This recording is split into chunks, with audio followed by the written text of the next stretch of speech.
Hello students, welcome to the course on hydrocarbons.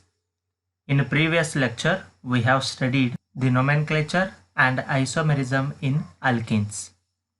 So now in this video, let us study about the preparation of alkenes. What are the different ways which are used to prepare the alkenes? So first, we can prepare the alkenes from alkynes. So here alkynes, they usually consist of triple bonds.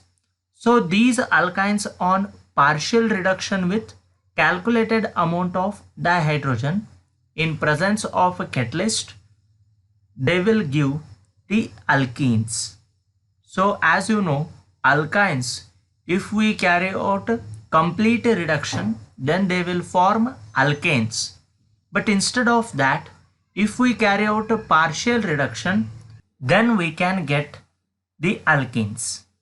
So here partially deactivated palladized charcoal is known as Lindlar's catalyst, one of the important kind of catalyst which is said to be Lindlar's catalyst.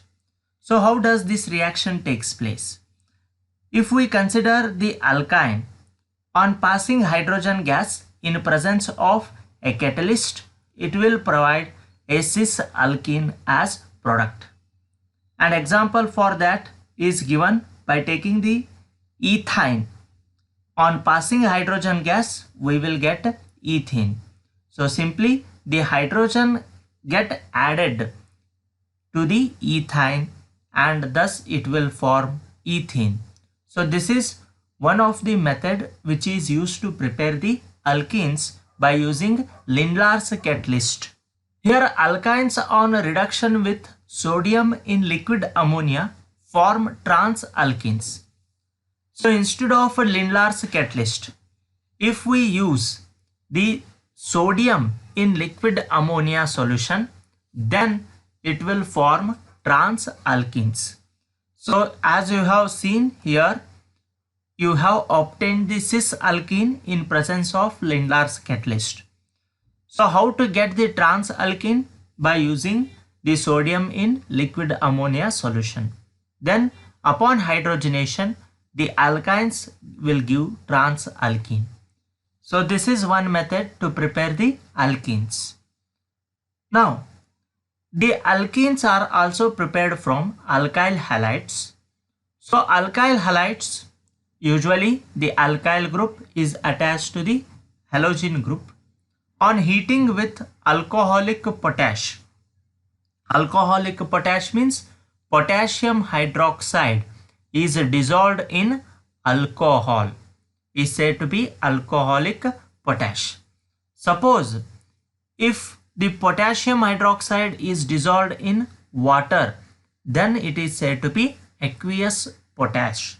Okay, so remember alcoholic potash and aqueous potash. Now on heating with alcoholic potash, they will eliminate one molecule of halogen acid to form alkenes, and this reaction is known as dehydrohalogenation. That is, removal of halogen acid will takes place here. As you can observe in this reaction, we consider the alkyl halide in presence of alcoholic potash. We have got the alkene. Here the halogen acid will get removed from the beta carbon. So hydrogen atom, here it is alpha carbon atom and here it is beta carbon atom. Now when the hydrogen is eliminated from beta carbon atom, then it will form the alkene, and this elimination of hydrogen from beta carbon atom is said to be beta elimination reaction. So halogen acid is removed along with the formation of alkene, and it is said to be beta elimination reaction. You will study about this reaction in detail in second PUC. So just remember these names and what happens in these processes. The nature of halogen atom and the alkyl group determine rate of the reaction. So which kind of halogen atom is attached and what kind of alkyl group is attached. Based on that, we will see the rate of reaction, that is the speed of reaction. So here, if there is a presence of iodine atom, then the reaction will take place at faster rate. As you can observe here, the order is given. Iodine is greater than bromine and bromine is greater than chlorine. So if iodine attached, then reaction will take place at faster rate. If chlorine is attached, then the rate of reaction is slow. Similarly, in case of alkyl groups, if tertiary alkyl group is there, then the reaction takes place at faster rate as compared to the primary alkyl group. So this is the rate of reaction in case of beta elimination.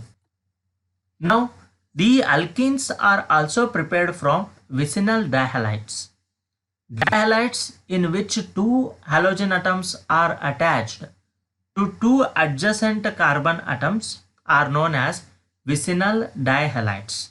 Here vicinal dihalides means when we consider any alkyl group.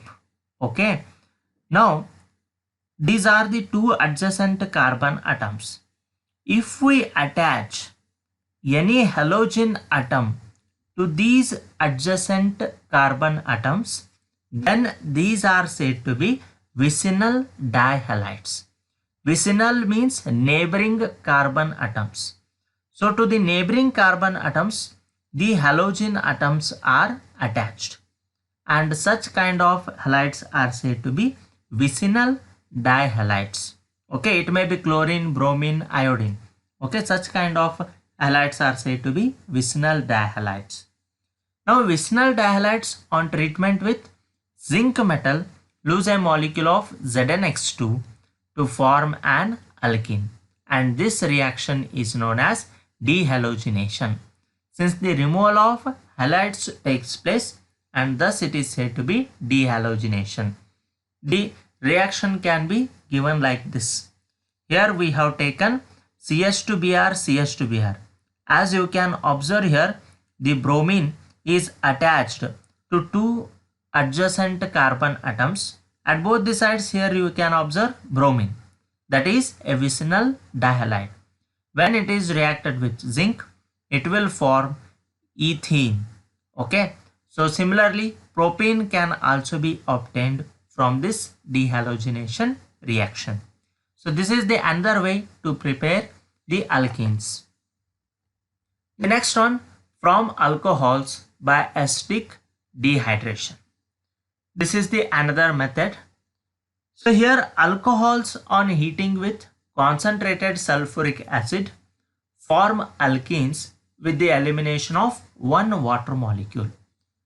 So here in presence of acid catalyst, here H2SO4 will act as catalyst, and thus here it will initiate the reaction and eliminates the water molecule, and this removal of water molecule leads to the conversion of alcohol to alkene, and it is said to be dehydration of alcohol. Here I have taken the example of ethanol.